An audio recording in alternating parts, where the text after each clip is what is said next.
Hello and good morning, afternoon, or evening, wherever you are. This is one of those relaxed talks that I'm going to have. I was supposed to have Gez Medinger with me. He's a film director and producer who had suffered with long COVID. But we've had a few complications for this live, and so sadly, we won't be able to have him here with us at this point. However, it gave me the opportunity to highlight again a few important things about the live conference that's coming up in another few weeks. This is our Long COVID Solutions Congress, the 12th of March at 1 p.m. ET, 6 p.m. UK time. And we'll have six speakers and three panelists. Our panelists include Gez Medinger and Dr. Shankara Shetty and Dr. Valentina Veduto. And we'll have speakers like Bruce Patterson, Professor Resia Pretorius, Joachim Gerlach, Dr. Tina Pears, Professor Mehdi Hornig, and Dr. Abdul Manan Beg from Pakistan. And here's the important point that I'd like to make. Although the COVID pandemic seems to be settling with regards to Omicron, don't drop your guard. And that could be not just from the perspective of variants, but also from the perspective of long COVID. Now, this is such an important point, and I have found that so far I've been ahead of the curve with regards to anticipating what is likely to happen next. And the critical thing that we must make sure is that we need to make sure that we apply all of our energy and focus on understanding long COVID. Now, because I've approached COVID 19 from a very specific angle, and I've focused on the autoimmune response in COVID 19 as being the primary mechanism for severe disease.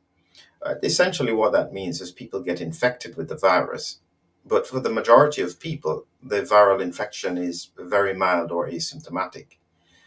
But in a small percentage of people, they have extremely severe disease that starts around day 11 of them having the infection. And this very severe response we describe as a cytokine storm. It's not really a cytokine storm, but it's been described as such. And all it means is that the immune system gets overactive and does damage to the lungs and the heart and the kidneys. And that's severe COVID 19. And within that context, that immune response can do long term damage to organs. That's not necessarily what I call long COVID. I call that more complications of COVID. And I've been sharing some of those concepts in my recent Substack podcasts to try and explain some of the patterns with regards to long COVID. But the main principle is that based on my research, COVID 19 is a severe immune response to the viral infection. And our focus has been on the fact that this is connected with elevated levels of serum ACE2. And what I'll do is before I finish this short presentation, I'll just do a quick run over that principle so that people have an idea as to what I'm talking about. And if you have any questions while I'm discussing this, I'll be happy to answer it. Just put it in the chat and we can literally just have a chat about all things long COVID in preparation for the conference. And what I've been saying is that in effect, we have a situation where I can see from the amount of attention that goes on long COVID, even with regards to these presentations, people are not too interested in it. That's a problem because it's going to bring long-term issues, health issues that we need to address. Here is the very important analogy that I predict with regards to long COVID. Long COVID is going to be like hypertension. Hypertension is what we call the silent killer because it has no symptoms. So people have no symptoms, their blood pressure is elevated sometimes for many years, and then one day they have a heart attack or stroke. In the context of long COVID, and I'm being cautious with how I describe this, but it's not just long COVID. That immune response, based on my research, can also happen to a small percentage of people who've also been vaccinated. So they can have a persistent immune response to ACE2 because that's what we've used with regards to the spike protein for the vaccine. And so that needs to be identified, because if we don't know it's happening, it can then have long term implications for health. And this is not in the few weeks, this could be months or years down the line. And so this is why I am so focused on long COVID. So here I'm going to just do a quick overview on what I have said has happened with regards to severe COVID 19. Um, I've got here ceramise 2 is the key to understanding autoimmunity in COVID 19. Autoimmunity essentially means that the immune system is attacking itself. And that's what I have said since April 2020 is the main reason for severe disease in COVID 19. What we have is that this is a description or a picture of ACE2. This is in the bloodstream. So ACE2 is located in the nose, in the airways, down in the lungs, and that causes infection. And that's how the virus infects the cells. But the severe immune response that we can see in COVID 19, our research has pointed to it's related to levels of ceramise 2. So what we have is in the bloodstream, and you have to remember that the bloodstream is a very tightly controlled environment. It's limited. Blood doesn't go everywhere, so it's all held within the blood vessels. And within those blood vessels, especially in the lungs, you have ACE2. And ACE2 is there as part of the normal physiology of the lungs to manage the renin-angiotensin system.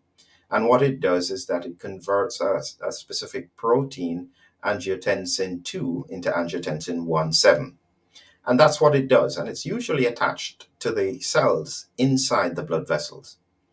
What happens is that in certain health conditions, this enzyme called ADAM17, I've just described it here as a scissors, clips off the or some of the ACE2 that's attached to the cell, and it floats in serum.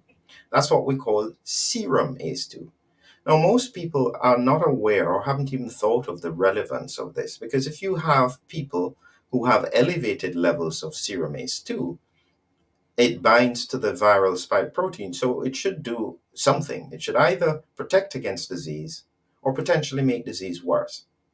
And when you look at the people who have elevated levels of serum ACE2, it will point to why they probably have severe disease. So this is the crux based on our research as to what helps us to understand severe COVID 19. Remember, it's the immune system that does the damage, it's not the virus. That's a really important point. Most people don't get that. They think the virus is what's dangerous. If the virus was that dangerous, little neonates would always be dying, and they don't die. Neonates have very little immune system, and they'll get infected with the SARS-CoV-2 virus. They don't die. They don't even have severe disease. And that's because it's not the virus that's doing the damage, it's our immune system. And here are the determinants of ACE2. This paper was produced in October 2020. It's probably one of the most important papers I think that had come out. This was in the Lancet. And what they said, they call it plasma. It could be serum, plasma, free. It just depends on the description.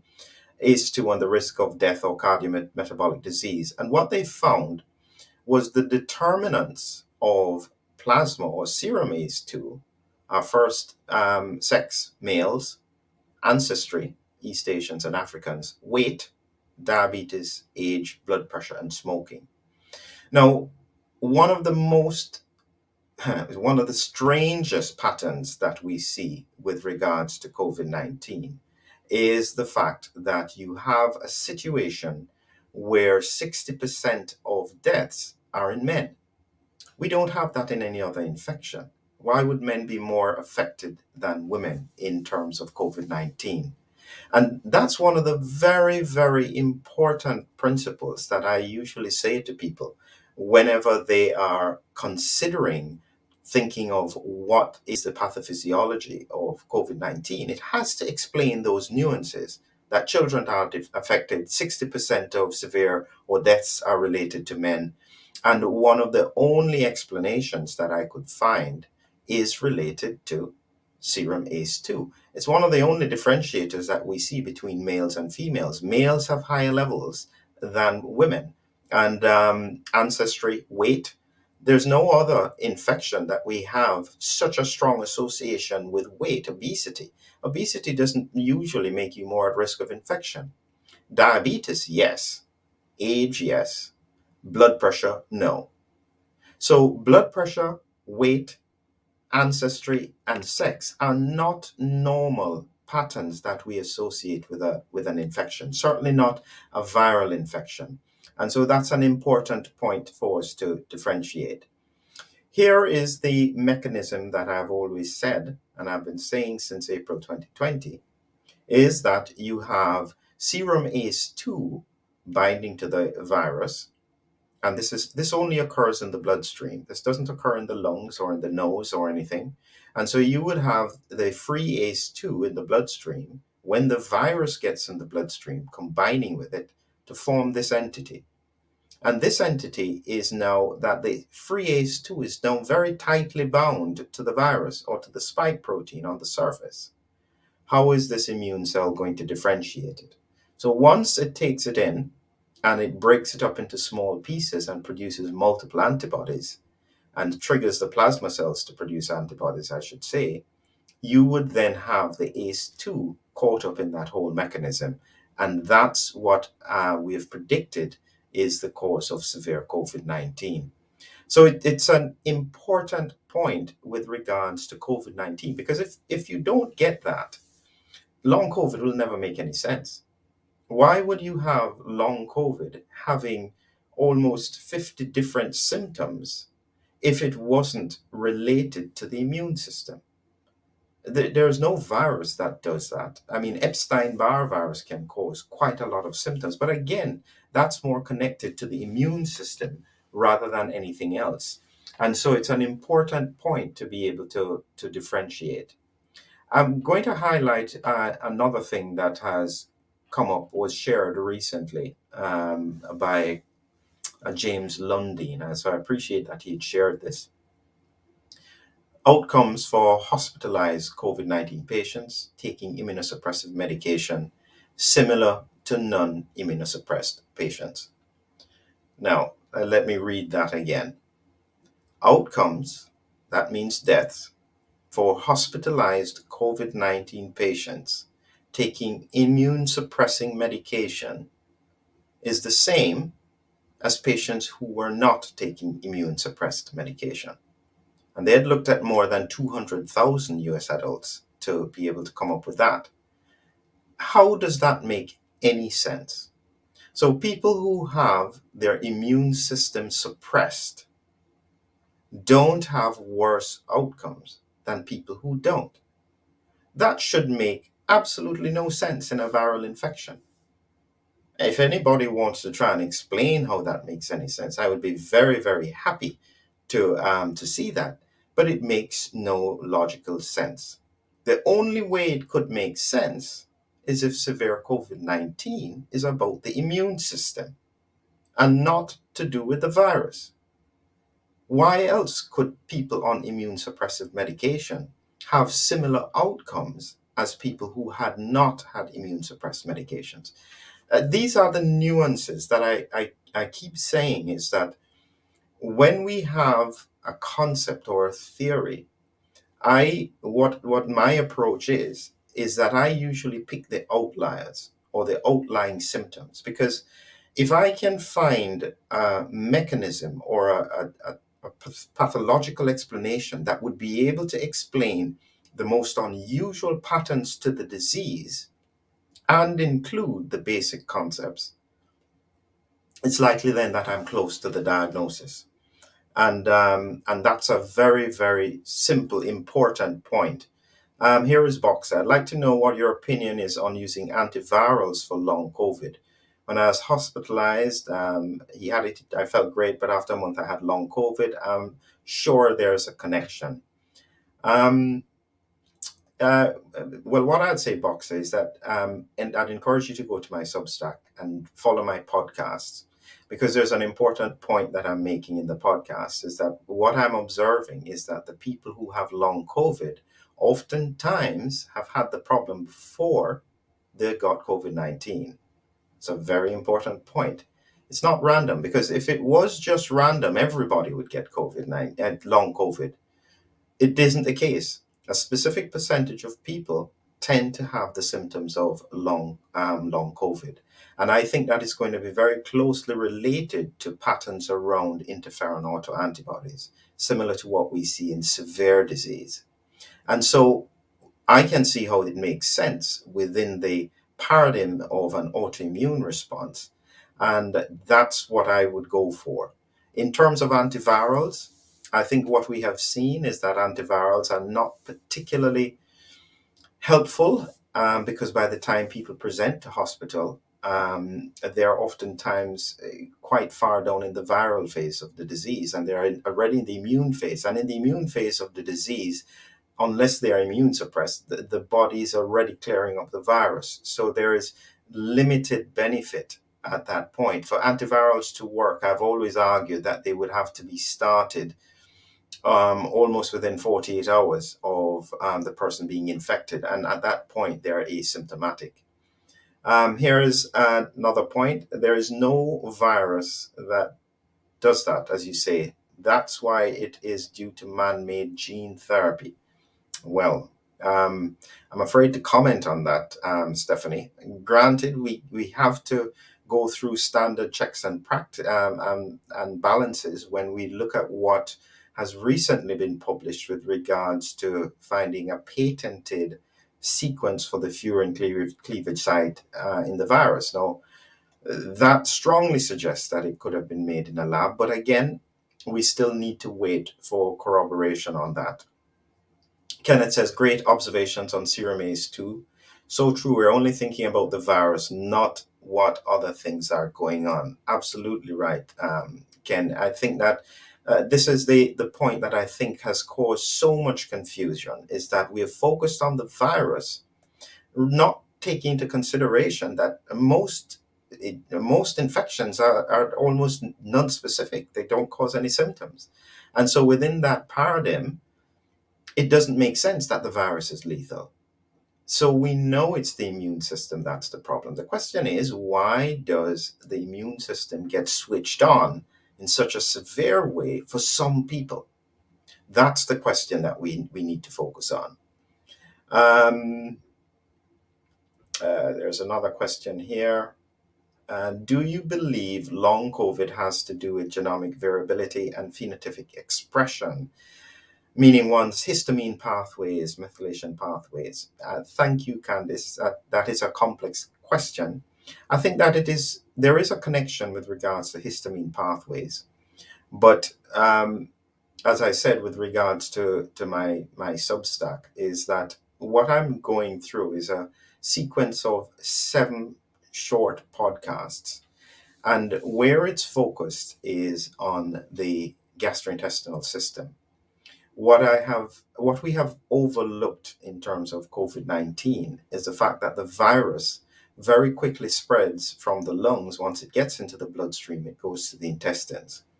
And we don't think about the intestinal infection as being significant. But actually, we're going to probably find, and this is around some of the research we're doing about the molecular mechanisms of severe disease, we're finding that IgA levels are very high in severe COVID 19. And IgA is usually a mucosal antibody. That means it's being driven from infection on the lining of the upper airways or the intestines. And for it to be higher than IgM, it suggests that it must be a large surface area, which would be the intestine. So in reality, we're going to probably find that severe COVID-19 is more related to the infection of the intestine than of the lungs. Really important concept, um, and um, and something that we need to follow.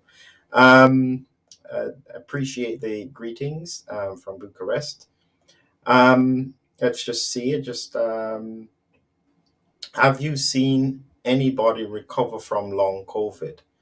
Um, what I'll say, Stanley, is that because I've been focused on the patterns of disease that, how do I say this? I've been focused on patterns of disease that are related to how the gut functions, or related to triggers, immune triggers in the gut. I have seen that for many, many years before COVID-19. So I am primed to understand the concept as to what can happen with long COVID. And yes, absolutely, people can recover from it. But what they're failing to understand is about immune triggers. You really need to listen to that podcast. I'd encourage you to come to my Substack, and it's a free, free podcast at the moment. Certainly the first ones, and so it's something that I'd encourage you to listen to. Um, are you saying here? So are you saying that for long COVID, you should take medicines like methotrexate and biologics as doctors prescribe for rheumatoid arthritis, Crohn's, and other autoimmune diseases? Mello, no, I'm not actually saying that. I'm saying that it's an immune mediated, or as I've described it in the podcast, it's a persistent immune response related to the prior infection. That's how I describe long COVID. So the issue that I have to get people to understand is, what are your triggers? Why is your immune system going that long? And that's where the important education comes from. Um, Here is something, Dr. Philip, about 40 years ago, after giving birth to my first child, I got in a psychosis. Probably my immune system attacked me. Now I'm scared for vaccination. Well, let's just add that up. Unless you are a teenager, let's just assume you're 22. That means you're about 62, between 60 and 70. What I usually say to people with regards to vaccination is that you have to look at your risk. If your risk for severe COVID-19 is high, then why would you not have a vaccine? It doesn't make sense. Why would you take the risk of not trying to protect against severe disease? But I've been strongly in support of what I call targeted vaccination. We know that up to 95% of people have a comorbidity or are on medication. Those are the people who will benefit from vaccination the most. I have never agreed with just vaccinating every single person. I think that there are too many risks associated with that because we don't know longer term effects. And gladly, I think that as the mandates shift around the world, that's a very, very important point that we don't want to do, especially with regards to children. I interviewed Dr. Ross Jones last week, and she spoke about in children they would have all the risk and none of the benefit. We really need to always consider risk benefit with regards to to these things. Um, uh, this is Professor Vivian. Always keep in mind NNIVEE perspective that includes the brain gut axis. Interesting presentation. Thank you. And at some point, remember, we do need to speak to you as well to hear your European perspective on things. And so at some point, we will get you in the future. And Boxer, again, what would be your solution for long COVID? Boxer, you definitely need to go to the Substack, listen to the podcast. I guarantee you will hear an unusual angle to long COVID. And just remember, I have always approached it from the immune perspective. So I've always been ahead of the curve. So with regards to long COVID, I think my angle will also be right. It may not necessarily be initially accepted, but people will come around to the principles about the immune mechanism, both for COVID-19 and long COVID. So again, as we come towards the end, I'm sorry I didn't have Gez Medinger with us today. I want to remind everybody about our long COVID conference that's coming up on the 12th of March. I will make sure that there is a link. There is a link actually um, in the information about this Congress. So please sign up. It should be really interesting looking at different perspectives for treatment from across the world. So we're having multiple speakers and panelists to discuss some of those concepts. So thank you very much for staying with me. Um, and I think I'll show this question, Lorraine. What is the definition of vaccines? What, if anything, that is in these globally mandated jabs? What if Pfizer is giving up 1.3 doses sold to keep their secrets safe? Oh dear. I will try and stay away from the conspiracy today, Lorraine. Let's try and focus on the science. And the science actually will debunk any questions that seem to come up. So I encourage everybody to always focus on the scientific point of view. The answers are always there. So what I don't consider a conspiracy is the fact that there is a patented piece of DNA in a virus. That's not a conspiracy. That's a fact and something that we need to clarify. And so that's the kind of thing that if we just focus on the science, I think the answers will come in the long run. So again, thank you everyone for staying with me. I do appreciate the questions, and I look forward to sharing some more concepts with you, hopefully in the next few weeks. So have a great evening to everyone.